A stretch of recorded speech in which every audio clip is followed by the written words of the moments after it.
Et si jamais tu te demandes, c'est fait par Binge Audio.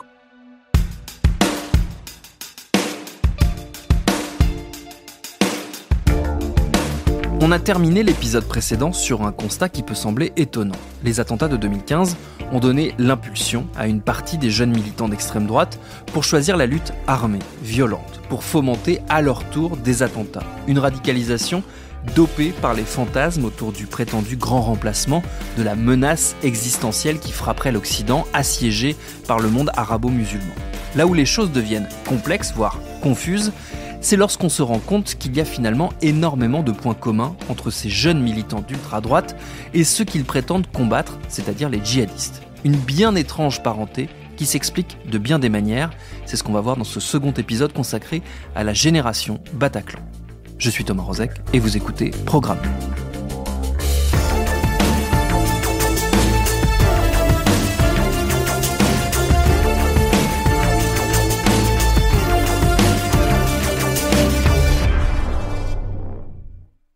Il y a de nombreux parallèles, je les évoque rapidement. Alors, il y a la nostalgie d'un glorieux passé. Eliamine Setoul, spécialiste des radicalisations. Alors, chez les djihadistes, ça va prendre la forme d'une espèce de nostalgie par rapport au califat, donc cette espèce d'empire musulman des premiers temps, un âge d'or, de puissance, etc. Chez l'ultra-droite, on est beaucoup dans l'imaginaire des croisades, des templiers, etc. Ça, c'est très, très, très fréquent. Certains, par exemple, vont se tatouer l'expression latine « Deus vult », Dieu le veut. Le désir de valorisation narcissique aussi. On sent que c'est beaucoup de jeunes qui ont eu des trajectoires souvent d'échecs et de déclassement et qui vont trouver dans la radicalité une forme de cicatrisation. La radicalité a comme vertu de penser les blessures, je dirais, qu'inflige le déclassement, la dégradation sociale, etc. Au-delà de l'idéologie, l'engagement radical, c'est aussi un engagement qui est pourvoyeur de liens fraternel, affectif, de valorisation narcissique. Et parfois, c'est presque plus important pour certains que le côté idéologique, en fait. On a l'impression que certains jeunes cherchent un groupe avant tout. Et après, si c'est djihadiste, si c'est ultra-droite, je dirais c'est presque secondaire. Mais oui, ce besoin d'appartenir, de communion à un groupe, il est extrêmement fort, extrêmement fréquent.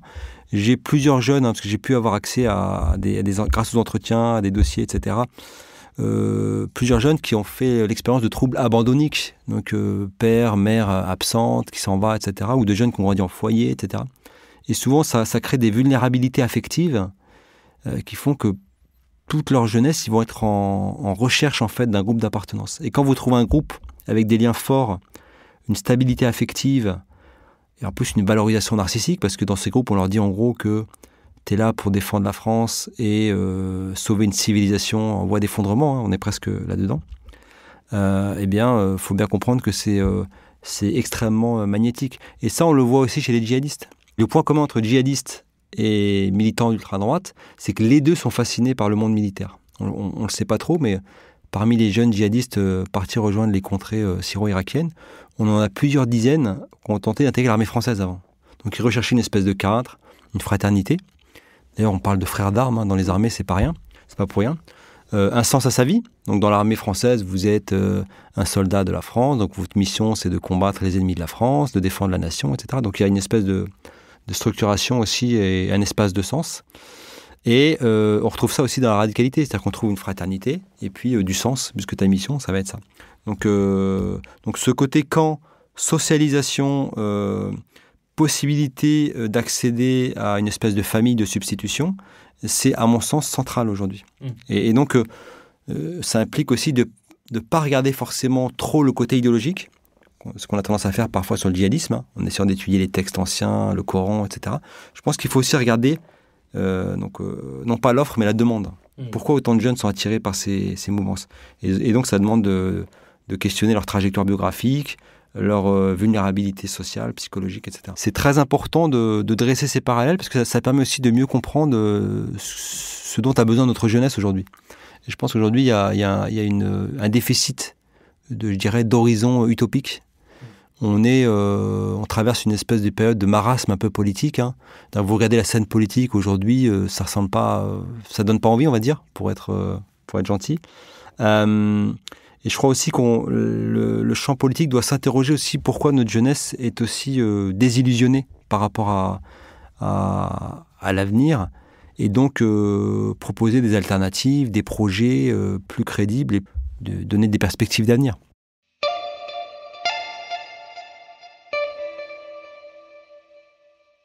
Un autre point de convergence entre ultra-droite et djihadisme, c'est la jeunesse de ses membres. Une caractéristique qui ouvre un océan de questions pour les années à venir et que le journaliste Sébastien Bourdon suit de très près.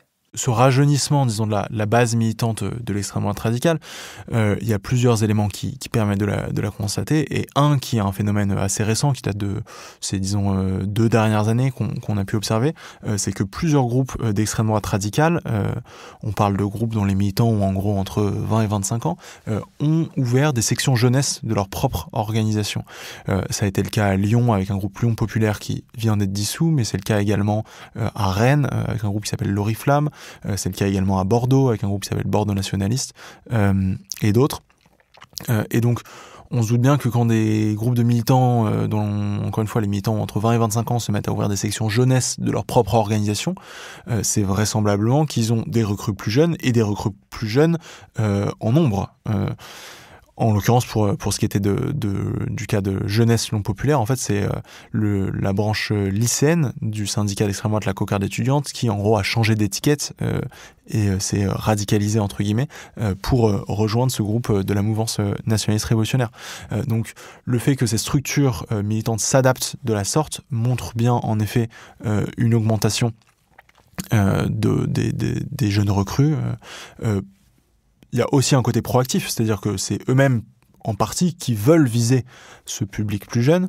Et on l'a vu aussi par exemple avec un autre groupe également dissous qui s'appelait la Division Martel, qui a beaucoup fait parler de lui et qui était composé quasiment exclusivement de mineurs, de lycéens, et qui a fait parler de lui notamment pour une descente raciste devant un lycée. L'âge des auteurs et les cibles montre bien cette jeunesse. C'est des lycéens racistes qui vont agresser d'autres lycéens et c'est des lycéens racistes qui entre eux s'organisent et montent un pseudo-groupuscule néo-nazi en s'inspirant de ce que font les plus grands parce que on l'a vu aussi dans ce dossier, il y avait une forme de fascination de ces tout jeunes militants, pour certains qui avaient 14-15 ans au moment des faits. Une fascination de ces adolescents pour des militants de la génération dessus, notamment à savoir Marc de Cacré-Valmeunier, qui est un des militants les plus influents de cette mouvance, où on l'a vu dans des échanges où les militants, tous ces ados étaient vraiment tout fiers les uns les autres d'avoir eu en gros l'honneur d'aller s'entraîner à des sports de combat avec celui qu'ils appelaient parfois le chef, en l'occurrence ce Marc de Cacré-Valmeunier. Il y a un autre de ces militants, je crois, son fond d'écran sur son portable, c'était lui et 3-4 de ses copains ados à la salle de sport en train de montrer leurs muscles avec au centre de l'image Marc de Cacré-Valmeunier. Donc de ce point de vue-là, on a aussi cette question générationnelle et on voit aussi l'influence de cette génération en gros de personnes qui ont 25 ans sur des plus jeunes qui ont 10 ans de moins et qui donc, si on revient à notre sujet initial aussi, ont peut-être vécu les attentats de 2015 d'une façon différente. C'est presque une étincelle en fait, le 13 novembre, c'est une étincelle. Non, si on regarde le parcours biographique de Kylian, souvenez-vous, c'est le jeune militant d'ultra-droite condamné pour avoir préparé une série d'attentats en France qui est au cœur de l'enquête d'Eliamine Setoul. Il y a des séquences très claires. Un, c'est la stigmatisation qu'il subit dans l'univers scolaire. Bon, c'est un jeune cadétique, donc il est mal vu dans sa classe, il est bolossé, pour reprendre une expression qu'il avait utilisée, dans une classe de la région de Marseille, donc une classe aussi fréquentée par beaucoup de jeunes issus d'immigration maghrébine et africaine. Donc cette stigmatisation génère un repli identitaire, et lui, le repli, ça va être Internet. Internet qui devient de plus en plus ce que les sociologues appellent un espace d'extimité. Donc ça devient un espace où on peut converser, on peut parler de ses problèmes, se confier, et du coup être influencé par des mouvances idéologiques diverses et variées. Et en fait, il rencontre un groupe des jeunesses nationalistes sur Internet qui lui font comprendre que finalement, il est quelqu'un de bien, et que le problème, c'est pas lui, c'est les autres, et c'est sa classe, et c'est ces jeunes issus de l'immigration. Et progressivement, il lui donne une espèce de mission sur la région de Marseille, qui est de fédérer, de recruter des sympathisants en fait à leur cause. Et Kylian se rend compte que il est extrêmement brillant pour faire ça.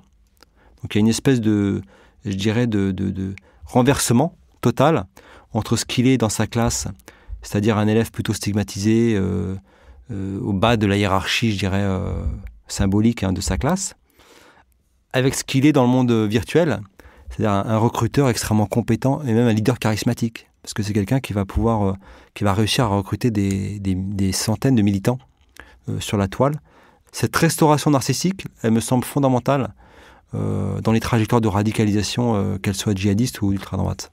Ces trajectoires, elles se télescopent avec celles des générations précédentes, qui voient arriver ces nouveaux militants radicaux, et pas toujours avec enthousiasme. C'est clairement un discours, quelque chose qui m'a été raconté par un cadre de l'Action française, un militant donc royaliste qui devait avoir un petit peu moins d'une trentaine d'années, et il me disait de façon assez intéressante et surprenante, il me parlait de la génération des Zoomers, en me disant que ce que lui-même constatait en tant que militant d'extrême droite, au contact avec des enfants ou des jeunes adolescents, une forme de radicalité qui considérait être assez importante chez ces jeunes, chez ces enfants, où il était assez étonné, et en gros il me disait mais tu te rends pas compte, presque nous en fait on est sympa, et la jeune génération, et lui-même faisait le lien avec la question du Bataclan et parlait d'une génération Bataclan, disait qu'en fait il parlait de personnes qui étaient nées en gros dans la deuxième moitié des années 2000, donc qui en 2015 avaient entre 5 et 10 ans, qui donc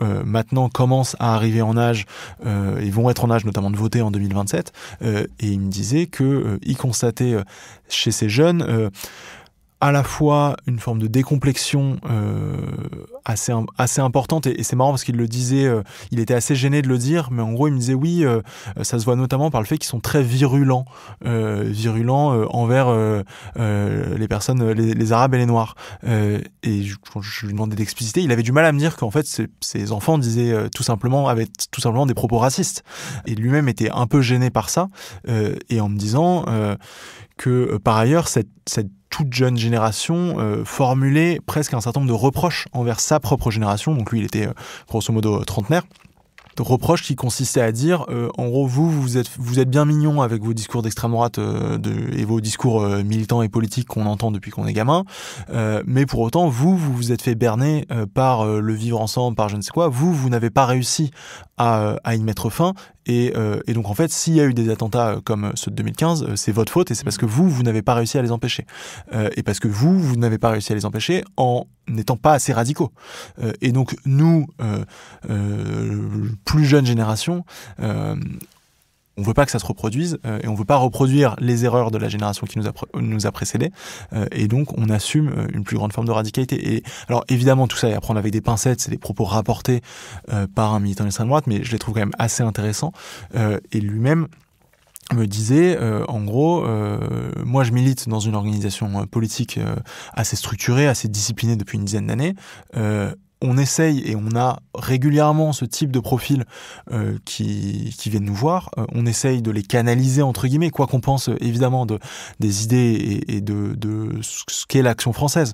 On n'est pas dans un groupe terroriste, et lui-même me disait on essaye de les canaliser, on essaye de leur faire comprendre que certes ils ont des idées mais qu'ils peuvent les canaliser, et que la meilleure façon de les canaliser c'est de militer, d'avoir un engagement politique structuré dans notre organisation ou d'autres organisations similaires, et il me disait lui-même qu'en effet il craignait un peu être dépassé dans les années à venir, et que potentiellement il y a un certain nombre de ces jeunes qui certes vont rejoindre des groupes comme l'Action française, mais qu'il y en a d'autres qui potentiellement pourraient être intéressés directement par un passage à l'acte violent, et pour le coup s'éloigner y compris de ces structures politiques et militantes de l'extrême droite, qui encore une fois, quoi qu'on en pense, canalise entre très gros guillemets un certain nombre de ces profils. L'argument de la jeunesse, il est tout de même à tempérer, parce que dans les rangs les plus radicaux et les plus violents à l'ultra-droite, on ne trouve pas que des adolescents et des jeunes adultes, loin s'en faut. Dans un certain nombre de groupes qui ont été démantelés ces dernières années, qui avaient des projets terroristes, notamment AFO, notamment les Barjols, pour en citer que deux. On est pour le coup sur des profils beaucoup plus âgés, j'ai pas les chiffres en tête, mais il y a un certain nombre de retraités qui sont impliqués dans ces projets, et il y a d'autres personnes qui ont 40-50 ans, mais en tout cas on n'est pas du tout sur les mêmes profils qu'on évoquait précédemment de jeunes de 15 ans, quoi. Encore une fois, dans la rhétorique, dans les textes qui ont pu être écrits par ces personnes, et dans les justifications qu'ils ont pu évoquer, que ce soit lors des gardes à vue, lors des procès, etc., la question des attentats, et notamment des attentats de 2015, est omniprésente. Donc on a aussi des personnes, et notamment pour un certain nombre d'entre eux, c'est des profils de personnes, soit retraités des forces de l'ordre ou de l'armée ou autres, pour un certain nombre de profils de ce type, l'idée que suite à 2015 et suite à ces attentats, de la même façon, il faut passer à l'acte de façon violente. Il faut rappeler qu'entre 2015 et 2020, on a eu une augmentation de 300% des actes terroristes liés à l'ultra-droite. Au point en Occident. Qu'on considère que c'est une des plus grosses menaces. Tout à fait. Dans pas mal de pays, c'est devenu la plus grosse menace. Aux États-Unis, c'est la plus grosse menace. En France, c'est la deuxième. En France, c'est la deuxième. En Allemagne, c'est 50-50 entre le djihad et l'ultra-droite. Dans les pays nordiques, c'est d'abord l'ultra-droite. Donc non, c'est une menace qui est en pleine expansion et qui, à mon sens, demande à être davantage décryptée. C'est un enjeu politique. D'autant que ce qu'observent les spécialistes, et il y a plusieurs rapports internationaux qui en témoignent, c'est que parfois c'est aussi connecté à des mouvances professionnelles, sécuritaires, comme les militaires, les policiers, etc. Donc c'est aussi connecté à des sphères professionnelles qui savent manier des armes. Et ça, bien évidemment, ça pose un certain nombre de questionnements par rapport à notre avenir démocratique. Et pour approfondir ces réflexions sur notre avenir et notre présent démocratique, qui se fissure notamment sous la pression d'une extrême droite de plus en plus dangereuse, je ne peux que vous conseiller de lire les 2 passionnants ouvrages signés par mes invités que je remercie pour leur temps et leurs réponses. Celui de Sébastien Bourdon s'appelle Drapeau noir, jeunesse blanche, il est dispo au Seuil, et celui d'Eliamine Setoul, c'est Suprémaciste, anatomie d'un parcours d'ultra-droite, il est paru pour sa part chez Université Paris-Cité Éditions. Merci à Paul Berthiaud qui a réalisé ces 2 épisodes de Programme B, un podcast de Binge Audio préparé par Charlotte Bex. Tous nos épisodes, les anciens comme les nouveaux, sont à retrouver sur toutes vos applis de podcast préférés. Cherchez-nous sur Internet si vous voulez nous parler, et à très vite pour un nouvel épisode.